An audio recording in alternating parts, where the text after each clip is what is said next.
Hello everyone. Today we will solve from question number 8 of exercise 14 class 7th RS Agarwal math. इससे पहले 1 to 7 तक के question दो video में अपलोड हो चुके हैं, जिसका लिंक मैं आपको डिस्क्रिप्शन बॉक्स में दे दूंगा। Now in question number 8 this figure is given and given AB parallel to CD, ये D है ना, और एंगल ABO 50 डिग्री और एंगल CDO 40 डिग्री। तो फाइंड द एंगल, ये एंगल फाइंड करना है BOD। तो कैसे फाइंड करेंगे? अच्छा क्वेश्चन है, ध्यान से समझना। क्या करें, O से यानी कि O से पास होती हुई एक हमने पैरेलल लाइन ड्रॉ कर ली AB के। अगर जब AB के पैरेलल होगी तो CD के भी होगी, क्योंकि ये लाइन इसके पैरेलल है और ये लाइन हमने इसके पैरेलल करी है, तो ये तीनों आपस में पैरेलल होंगी। क्लियर? ये बात समझ में आ रही इतनी? ओके, हमें एंगल कौन सा फाइंड करना है ये।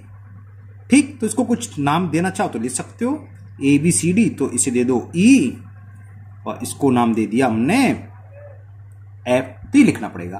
क्या लिखेंगे? Draw EF parallel to AB passing through O से जा रही है ये, है ना। तो क्या लिखेंगे? Draw EF parallel to AB। हमने एक लाइन सेगमेंट ड्रॉ करी, या लाइन ड्रॉ करी EF किसके पैरेलल टू AB के, which is passing through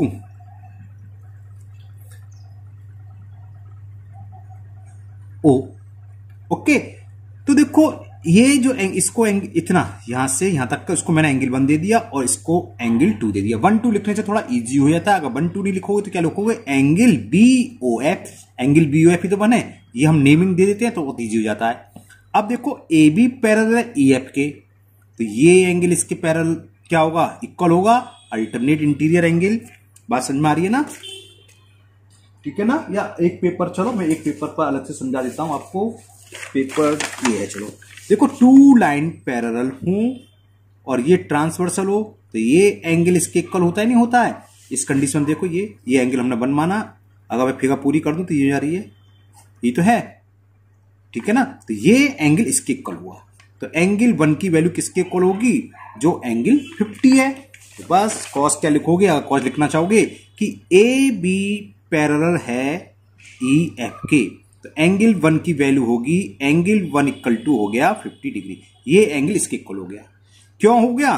cos लिख दो ब्रैकेट में, because these are alternate interior angles, short में लिख दिया मैंने ये। ओके, तो एंगल 1 की वैल्यू आ गई। सेम अब नीचे देखो कि EF पैरेलल है CD के। Now EF is parallel to CD, तो वही है, एंगल 2 इसके हो गया। सेम ऊपर कारण दिख गया ना, ये लाइन इसके पैरेलल, ये ट्रांसवर्सल, तो इस साइड का एंगल इस साइड के एंगल का हुआ। हमने इंट्रोडक्शन बताया था, ये कहलाते हैं अल्टरनेट इंटीरियर एंगल। तो लिख दोगे angle 2 is equal angle 40 degree. Cause क्या लिखोगे? These are alternate interior angle, बना के लिख दो एंगल्स हो गया। अब हमें फाइंड करना है BOD। BOD क्या है? देखो BOD इक्वल टू क्या है? 1+2। तो angle BOD is equal angle 1 plus angle 2, तो BOD निकला आया। 1 की वैल्यू क्या फाइंड करी थी हमें? 50 डिग्री, और 2 की 40, 90 डिग्री आया। ओके, तो 50 degree plus 40 degree is equal 90 degree. Answer आ गया ये। तो BOD इज इक्वल 90 डिग्री। देखो 90 डिग्री हम क्या बोलते हैं? Right angle. सेम क्वेश्चन इसको क्या कह सकता था कि ये फिगर दे दी और कह देता so that BOD is are right angle, कि प्रूव करो एंगल BOD राइट एंगल है। तो सेम करना है पूरा procedure.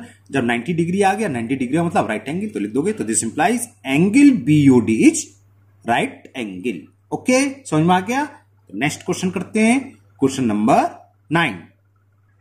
And the question 9 is in the given figure AB, ये line segment parallel to CD and a transversal EF, ये रही, ये E और ये पॉइंट है F, cuts them G and H point पर कट कर रही है। Okay, if GL and HM, ये GL है इस पूरे एंगल का बाइसेक्टर, और HM इस एंगल का, किस एंगल का? जी एच डी का और GM है ए जी एच का, ये इसके बाइसेक्टर हैं। तो प्रूव डेट GL, हमें ये प्रूव करना है ये जो लाइन सेगमेंट है या रे है जो भी है और ये इसके पैरेलल है, ये दोनों को आपस में पैरेलल प्रूव करना है। तो पैरेलल प्रूव करने के लिए हमने बताया था कई तरीके होते हैं, या तो क्या अल्टरनेट इंटीरियर एंगल इक्वल हो जाए, है ना। यहां पर तो दो लाइन है, तो हम अगर ये किसी तरह ये प्रूव करते हैं कि ये एंगल इस एंगल के इक्वल है, तो ये लाइन कैसी होंगी, पैरेलल हो जाएंगी, क्योंकि ये एंगल कैसे हो जाएंगे, अल्टरनेट इंटीरियर। ये हमें गिवन है कि दो लाइन पैरेलल है, तो यहीं से करते हैं क्या, चलो देखो लिखते हैं कि A B parallel to C D, A B parallel to C D है, and E F is a transversal. E F क्या है, ट्रांसवर्सल है। ट्रांसवर्सल से मतलब जो उसको इंटरसेक्ट कर रही हो कहीं ना कहीं, ये ट्रांसवर्सल हो गई। तो क्या होगा, ये पूरा एंगल, ये पूरा किसके होगा, इस पूरे एंगल के लिए। कैसे एंगल, अल्टरनेट इंटीरियर। इस पूरे एंगल को लिखेंगे ए जी एच, तो लिखो so angle A G H equal to होगा एंगल डी एच जी, होगा नहीं होगा, angle D H G, D H G, समझ में आ गई। ये पूरा एंगल इक्वल होगा इस पूरे एंगल, क्योंकि दीज आर अल्टरनेट इंटीरियर। क्यों है, ब्रैकेट में लिख दो alternate interior angles, because these are alternate interior angle, या ये है ना इंटीरियर एंगल्स हो गया। यहां तक बात समझ में आ गई। समझाने के लिए मान लो ये 60 तो ये भी 60 है, तो अगर इसका हाफ कर दें दोनों साइड तो 30 इक्वल टू 30 होगा। तो ये दोनों एंगल इक्वल हैं, तो अगर हम इसका हाफ कर दें तो half angle A G H equal to क्या होगा, half angle D H G होगा।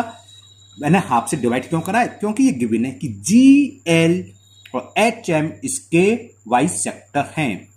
बाइसेक्टर मतलब दो इक्वल पार्ट्स में डिवाइड करते हैं। तो हाफ ए जी एच का हाफ क्या होगा, या तो ऊपर वाला भी लिख सकते हैं या नीचे वाला लिख सकते हैं, एल जी एच या एच जी एल लिख सकते हैं, क्योंकि अगर ये 30 है तो ये भी 30 है। 60 का हाफ 30 ऊपर भी हुआ, तो हम इसको ए जी एल भी लिख सकते हैं या ये भी लिख सकते हैं, है ना, एच जी एल या एल जी एच। तो ये हमने लिख दिया। हाफ ए जी एच की जगह हम क्या लिख सकते हैं, एंगल एल जी एच, और इसे क्या लिखेंगे, एम एच जी, और ये इक्वल हो गया angle M H G. Clear, बात समझ में आ गई। ओके, बस ये प्रूफ हो गया। नहीं समझ में आया किसी को तो दोबारा समझो। देखो देखो यहां समझ लो, अगर कोई प्रॉब्लम हो, ये थी लाइन, है ना, और ये लाइन आपस में पैरेलल थी, ये ट्रांसवर्सल थी। ये पूरा एंगल इस पूरे एंगल के इक्वल होगा, क्योंकि ये पैरेलल है। ये पॉइंट जी है और ये पॉइंट था एच, ये रहा जी एच। मैं यहां अलग से बना दे रहा हूं, ये ई पॉइंट है और ये आगे जा रहा है, ये एफ पॉइंट है। Okay, clear. अब मैं समझाने के लिए बता रहा हूं, अगर ये मान लो 60 डिग्री है तो ये भी 60 डिग्री होगा, क्योंकि ये क्या है, अल्टरनेट इंटीरियर एंगल। अब इस एंगल का हमने बाइसेट करा, बाइसेट करा तो मतलब क्या हुआ, ये 30 रह गया, ये 30 रह गया। इस एंगल का बाइसेट ड्रॉ करा तो ये 30 रह गया, ये 30। तो देखो 30 30 30 30 चारों इक्वल हो रहे हैं। दूसरे शब्द में इस पूरे का बाइसेट करें तो उसको क्या लिख सकते हैं, ये 60 का हाफ हमने करा, क्या होगा 30 डिग्री। अब इस 30 को मर्जी आप ये वाला एंगल लिखो या ये वाला, हमें ये प्रूव करना है कि ये लाइन इसके पैरेलल है, ये एक ट्रांसवर्सल आ रही है ना। अगर किसी तरह ये प्रूव हो जाए ये एंगल इसके इक्वल है, तो इस तरह के एंगल कराते हैं अल्टरनेट इंटीरियर, सो ये प्रूव हो जाएगा कि ये पैरेलल है। तो हमने वही लिखा था, यहां पॉइंट था ए जी एच का हाफ हो गया, ये कौन सा था, एल जी एच या एच जी एल, जो भी लिखा था। देखते हैं क्या लिखा था, अब तो समझ में आ गया। ये रहा एल जी एच लिखा था equal to M G H. अब ये L G H M G H कहां है, ये रहे एल जी एच ये रहा, और M H G, M H G, हाँ एम एच जी लिखा ये रहा। यानी कि हमने प्रूव कर दिया कि ये एंगल इसके इक्वल है। व्हाट दीज आर, इस तरह के एंगल कैसे लाते हैं, अल्टरनेट इंटीरियर। तो लिख दोगे what these are alternate interior angle. अगर अल्टरनेट इंटीरियर एंगल इक्वल हो तो ये दोनों, ये बीच में ट्रांसवर्सल है ही, है ना, ये तो ट्रांसवर्सल है, तो क्या होगा, जी एल पैरेलल होगी एच एम। ये प्रूव करना था। This simplifies so G L parallel to H M, यही हमको क्या करना था, प्रूव हो गया। ओके, समझ में आ गया। यहां पर अगर आप लिखना चाहो तो लिख सकते हो, मैंने लिखा नहीं, क्या कि GL and HM, GL and HM are the bisector of angle AGH and DHG respectively. GL and HM are the bisector, इतना ही छोड़ दो बस, of angle AGH and angle DHM. Clear? Okay, so now we will solve next question number 10. And in question number 10, this figure is given, and it is given AB parallel to CD. ये line segment या ये line इसके parallel है। Angle ABE, कौन सा AB, ये रहा, ये हमें गिवन है 120 डिग्री। एंड ECD, ये एंगल हमें गिवन है 100 डिग्री। तो एंड BEC x डिग्री। तो find the value of x, इस x की वैल्यू को फाइंड करना है। मैथ के सवाल है ना, अलग अलग मेथड से सॉल्व हो जाते हैं, वो मैं इसलिए कर रहा हूं। इस सवाल को भी हम 2-3 मेथड से सॉल्व कर सकते हैं। तो हो सकता है किसी ने सवाल कर रखा हो, वो किसी और मेथड से कराओ, और मैं जो करा रहा हूं यहां वो और मेथड से करा रहा हूं, है ना। तो उससे कोई परेशान होने की जरूरत नहीं है। आंसर सही आना चाहिए और मेथड सही होना चाहिए। कभी कभी हम देखते हैं, चेक करते हैं, लोग आंसर सही आता है स्टूडेंट्स का, वो बिल्कुल गलत होता है, जिससे बोलते हैं तुक्का करना, तुक्का लगा देते हैं ना। तो सही होना चाहिए।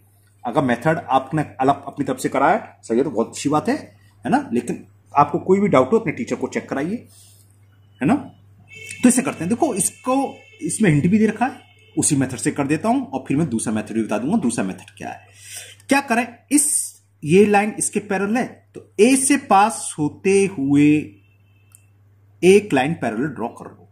किस पॉइंट से, ए बोल गया मैं, ई से, ई पॉइंट से पास होते हुई एक लाइन पैरेलल ड्रॉ करी, किसके, ए बी के। जब ये लाइन ए बी के पैरेलल है और ए बी पैरेलल है सी डी के, तो ये और ये लाइन तीनों आपस में पैरेलल होंगी नहीं होंगी। इसको कुछ नाम दे दो, है ना, A B C D E F G दे दो। तो ये मान लिया, ये एफ, ये मर्जी है आपकी, कहीं भी कुछ लिखो, एफ कहीं लिखो, जी कुछ भी लिखो, बल्कि बुक में ये आपका प्रिंटेड है ऑलरेडी। लेकिन फिगर में ये नहीं, फिगर इतनी है, ये तो हिंट थोड़ी ना आएगा एग्जाम में, इतनी फिगर आएगी। ये एक्स्ट्रा काम आपको करना है। जो एक्स्ट्रा काम करते हैं उसे कंस्ट्रक्शन बोलते हैं। तो हम डॉट डॉट लाइन से शो करते हैं उसे, है ना। कायदे से तो डॉट डॉट से ही करना चाहिए, और आप डॉट डॉट से नहीं करते हैं तो ये टीचर की मर्जी है।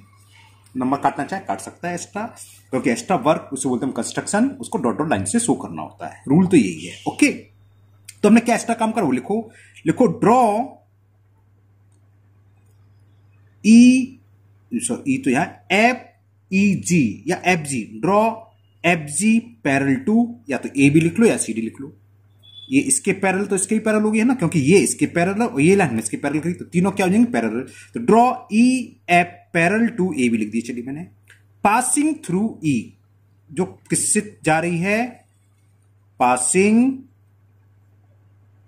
थ्रू पॉइंट ई। तो इससे क्या हुआ, इससे ये हुआ कि ए बी पैरेलल टू हमने ड्रॉ करी एफ जी के और A B parallel to C D के, तो तीनों लाइन आपस में पैरेलल होंगी। ये लाइन और ये लाइन आपस में पैरेलल होगी। अब बात है एक्स की वैल्यू फाइंड करनी है। तो एक्स की वैल्यू कैसे फाइंड हो सकती है, ये तो बात है। तो देखो, इसको मैंने मान लिया एंगल 1 और इसको मान लिया एंगल 2। तो 1 प्लस एक्स प्लस 2 180 होगा। तो किसी तरह का 1 और 2 फाइंड हो जाए तो x निकल आएगा। साइड से बात है, स्ट्रेट लाइन पर बनना है। 1 x और 2, हमने बताया था स्ट्रेट लाइन पर जितने भी एंगल बनते हैं उन सबका सम कितना होता है, 180। इंट्रोडक्शन वाले वीडियो में बताया था, है ना। तो 1 कैसे निकलेगा, देखो ए बी पैरेलल है एफ जी के, और ये एंगल कैसे हैं, को इंटीरियर या कॉन्सिक्यूटिव इंटीरियर एंगल बताया था। इन दोनों का सम 180, तो 1 निकला है, 60 डिग्री, है ना। तो लिखो से कि ए बी पैरेलल टू, ये तो लिख दिया A B parallel to F G है, तो क्या होगा, चलो लिख देता हूं, एंगल ए बी, ये पॉइंट क्या था, ये यहां छुप गया, ये ई है ना, ये लिख रहा है यहां लिख देता हूं, चलो मैं थोड़ा सही, A B E plus angle 1, ये इक्वल होंगे 180। क्यों होंगे, क्योंकि सम ऑफ, इसे हम क्या बोलते हैं दूसरे, को इंटीरियर एंगल्स। तो ए बी ई की वैल्यू हमें गिवन है रही, ए बी ई कितना है 120, तो 120 degree plus angle 1 is equal 180। तो 120 को हम उधर ले गए, तो एंगल 1 इज 180 माइनस 120, और 180 में से 120 तो आप सब्ट्रैक्ट करना जानते हैं खूब अच्छे से। तो एंगल 1 की वैल्यू आ गई 60। जैसे एंगल 1 निकाला है, सेम हम एंगल 2 निकाल सकते हैं। इन दोनों का सम 180 में से 100 गया, कितना आ गया 80 आ गया एंगल 2। तो लेकिन लिखोगे सी डी पैरेलल टू किसके है, ईजी के। तो लिखो कि C D parallel to EG, अपो ईजी कहां से आ गया, चाहे वो एफ जी बोलो, चाहे जीई बोलो, चाहे ईजी बोलो, एक ही बात है, लाइन तो वही है ना, ये तीनों पैरेलल थी। तो C D parallel to E G, तो वही दिस प्लस दिस लिख दो सीधा सीधा, 100 प्लस एंगल 2 इक्वल टू 180। लिखोगे 100 degree plus angle 2 is 180 degree, वही जो ऊपर कॉस लिखा था यही कॉस सेम है। सम ऑफ को इंटीरियर एंगल्स, तो 100 को वहां ले गए, तो वैल्यू ऑफ एंगल 2 निकलाई। तो angle 2 is equal 180 minus 100, angle of 2 is 80 degree. अब फिगर देखो जरा, 1 प्लस एक्स प्लस एंगल 2 मिलकर स्ट्रेट लाइन बन रही है, तो 1 प्लस एक्स प्लस 2 क्या होगा 180। अब यही अप्लाई करेंगे हम, तो लिख देते हैं एंड एंगल 1 प्लस, चलो x plus angle 2 is equal 180। Angle 1 की वैल्यू आई है 60 डिग्री, यहां खाली एक्स लिख लेना क्योंकि एक्स दे रखा है वो, प्लस एक्स, और 2 की वैल्यू हमने निकाली 80 degree is equal 180 degree. 60 plus 80 कितना हो गया 140, प्लस एक्स इज इक्वल 180। अब 140 को हम ट्रांसफर करेंगे राइट हैंड साइड, तो साइन क्या हो जाएगा नेगेटिव। तो एक्स इज इक्वल 180 माइनस 140, तो value of x is 40 degree. तो इस फिगर के जो दे रखी थी उसमें एक्स की वैल्यू कितनी होगी 40। तो ये था आपका क्वेश्चन नंबर 10 और इसकी वैल्यू आ गई 40 डिग्री। तो आज के वीडियो में हम इतने ही क्वेश्चन करेंगे क्योंकि यहां अंधेरा हो गया, थोड़ी देर में दिक्कत हो जाएगी, और फिर मिलते हैं हम नेक्स्ट वीडियो में। अगर आप लोगों ने अभी तक एक मेरे चैनल को सब्सक्राइब नहीं करा तो चैनल को सब्सक्राइब करना ना भूलें, साथ ही साथ बेल आइकन को पुश कर दें, जिससे कि आगे जो भी वीडियो मैं अपलोड करूंगा वो आपका मिस नहीं होगा, उसका नोटिफिकेशन आ जाएगा। फिर मिलते हैं नेक्स्ट वीडियो में। Thank you, have a nice